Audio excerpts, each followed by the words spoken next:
Hello everyone and welcome. In this video we are checking out the Fiat 124 Spyder. Very excited to be testing this out. It is the automatic, but under the hood we have a 1.4 liter turbocharged engine and a Dodge Viper in front of us. Oh, we're keeping up with it, no problem. So 1.4 liter under the hood, that's out of the 500 Abarth. It's about 160 horsepower, 184 pound-feet of torque, and you get that torque at just 2,500 RPM, so very early on.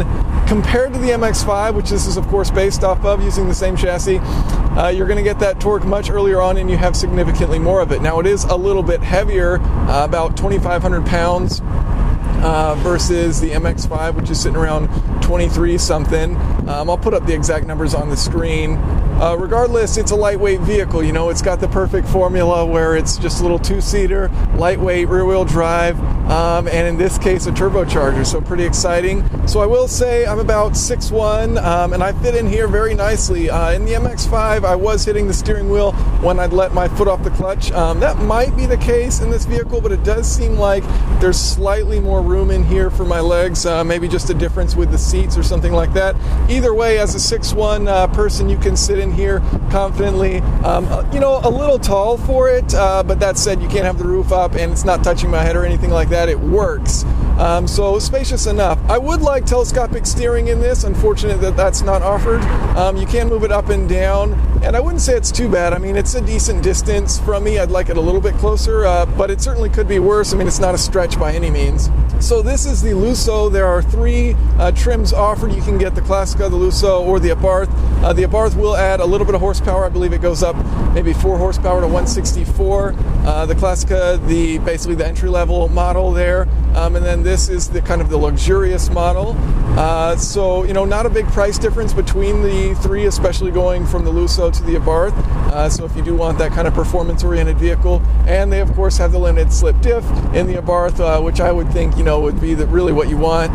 In a rear-wheel drive vehicle like this, you really want that limited slip diff to make cornering a bit more exciting.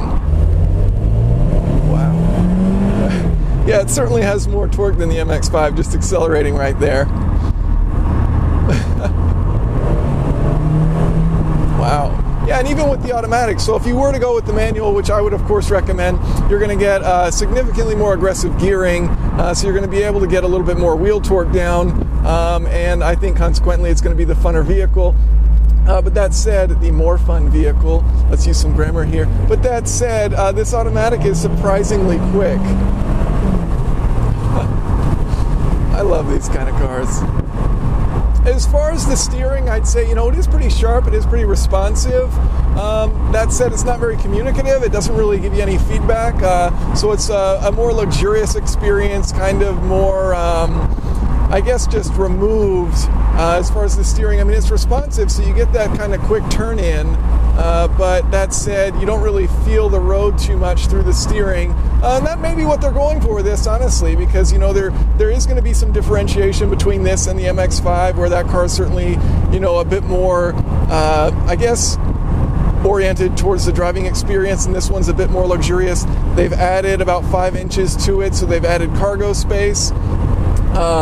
You know, it's going to be slightly softer, slightly heavier. So overall, you know, it's kind of a more luxurious, more powerful, more practical version of the MX-5, where if you want the pure driver's car, you know, it's maybe the MX-5. That said, I haven't tested out the Abarth with the manual gearbox, and I do believe that that would be a ton of fun just based on what it's like to drive this.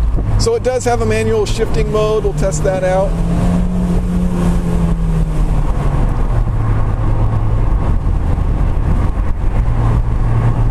Fairly decent downshift speeds there. The upshifts seem to take a little bit longer, but they are smooth. I think if you get the automatic, just leave it in automatic mode. I mean, that's how I tend to feel about a lot of automatics out there. It's fine. The transmission's fine. It's smooth. It's quick. Decently quick. Upshifts are a little bit longer, it seems, than the downshifts, which were pretty quick. But overall, you know, the automatic will do it best. If you do put your foot down, you know, it fairly quickly will get you into the right gear. And, you know, decent response from the accelerator pedal there. A nice curve to it where you've got decent control. As far as the braking, not a lot of travel to the brakes there, but I wouldn't say it's super sensitive. You do have good control, good modulation, and it gets, progressively builds as you put your foot down on that brake pedal.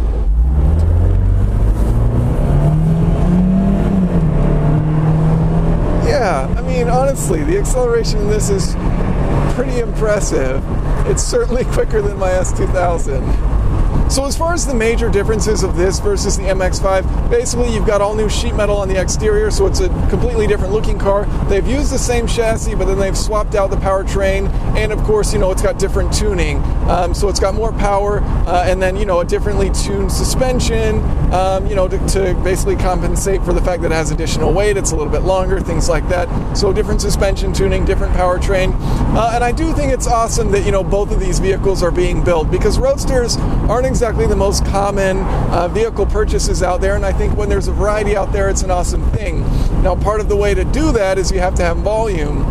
And so by sharing the same chassis, which Mazda employs in their MX-5, you're able to build up the volume and build these at a lower cost. And so it's a cool thing that they're doing it. I think it's awesome that there's these two variants out there. They're both a lot of fun.